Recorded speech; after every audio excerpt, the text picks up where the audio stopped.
So why did you make the record Pimp Slap Smack? The reason why I made the record Pimp Slap was because, you know, I've been letting, you know, Suge Knight and Death Row Records get away with a whole lot of shit ever since I left them.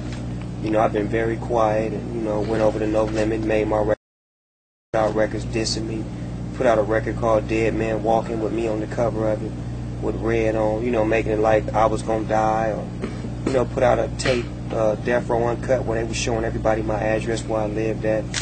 You know, put out Death Threats out on me, had niggas flying to Hawaii, cut my braids, and supposed to be homies of mine turning against the grain, rolling with him. So I had a lot of frustration built up in me from all of the shit that this bitch ass nigga was doing. So I just wanted to slap him in his face when he got out of jail to let him know that I'm not gonna say shit about you while you're gone. I'm gonna wait till you come home, get at you on records, on streets, however you want to do it, and let the world know that, you know what I'm saying? It's a new boss in town, and that's me, you know what I'm saying? He's a peon, he's an underboss.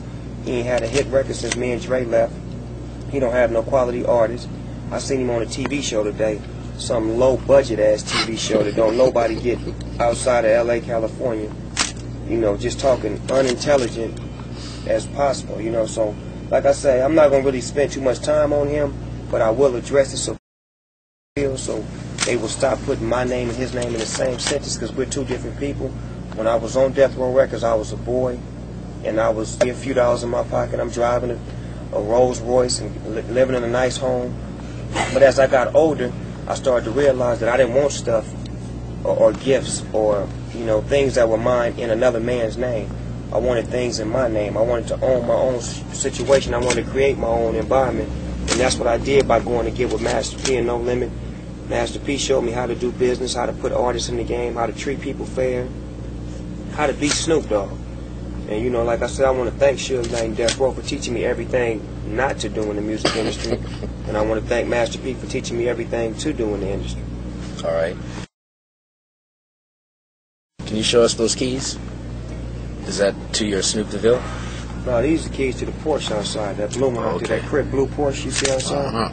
Yeah, I call it Tia Carrera. Tell us about the Snoop DeVille and how Cadillac the Cadillac did the Jimmy Hoffa move and gave you your own whip. I mean, they had to do it, man. I mean, who the biggest Mac in the life? It's Big Snoop Dogg, you know what I'm saying? And it's like, Cadillac seen the great idea that I came up with to create a car that would make people want to buy it. And, you know, we came together with an idea to create the car called the Snoop DeVille with the diamond in the back, sunroof top, mink interior on the seats, oatmeal, leather, you dig? DVD. Need I go on? The Flying Goddess on the front end of it. I mean, it's just a hell of a car, you know what I'm saying? You got two great, you know, businesses coming together. You got Snoop Dogg and Cadillac. You know, it's a situation that you can't lose in.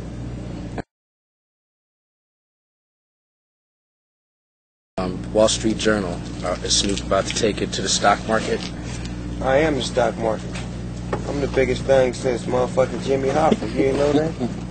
You know what I'm saying? It's just, you know, people don't want to give me mine. Well, the people give me mine, but it's just, you know, the magazines and the people that be writing and shit, they don't ever really want to give me my credit. I think they like to give, you know, people their credit after they dead and gone rather than when they're here. And I've noticed that you know, they give chosen few people their credit while they're here.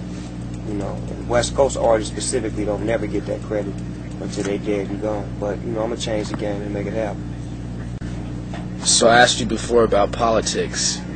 What do you think of Condoleezza Rice and Colin Powell? Damn. I think said Condoleezza Rice. Who was that? She's up there with George Bush. She's like his top national security advisor. Black? Yeah. I didn't know that. All I know is Bill Clinton was the best president we ever had. I miss you, Bill. Let's do a record together. You can come play the saxophone on my shit. Hang out, fuck with some hoes or something, you know. We got to do it. No, yeah, I just wanted to ask about the movie. Like, what'd you think about doing the role? And like, did you take 50? Really, when I first did the role, it was like some old regular shit to me. Then when I went to the premiere and seen it, and seen the effect that it had on people, you know what I'm saying?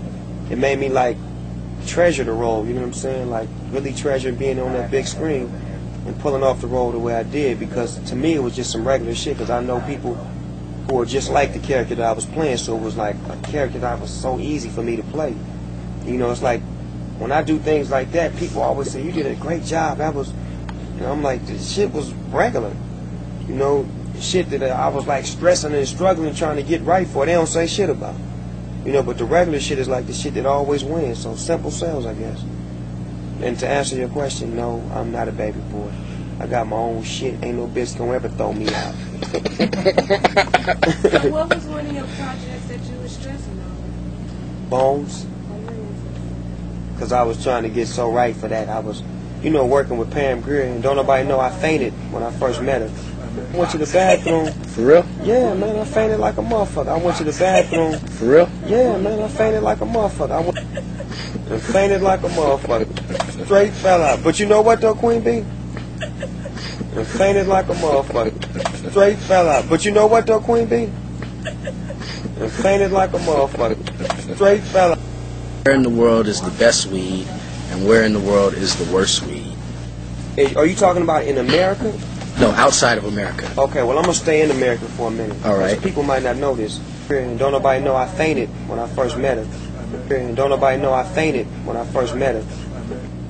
And to answer your question, the best weed that I've got in America, motherfucking James Brown, when he came to my house, the James Brown told me, that Bones, man, you was great, man. That was the best piece of acting I've ever seen, man, from an actor ever, man. It was something about the way he looked and everything was fabulous. I mean, you were great in that movie, man. You ain't never. And to answer your question, straight fell out. But you know, I went to the bathroom and fainted like a motherfucker.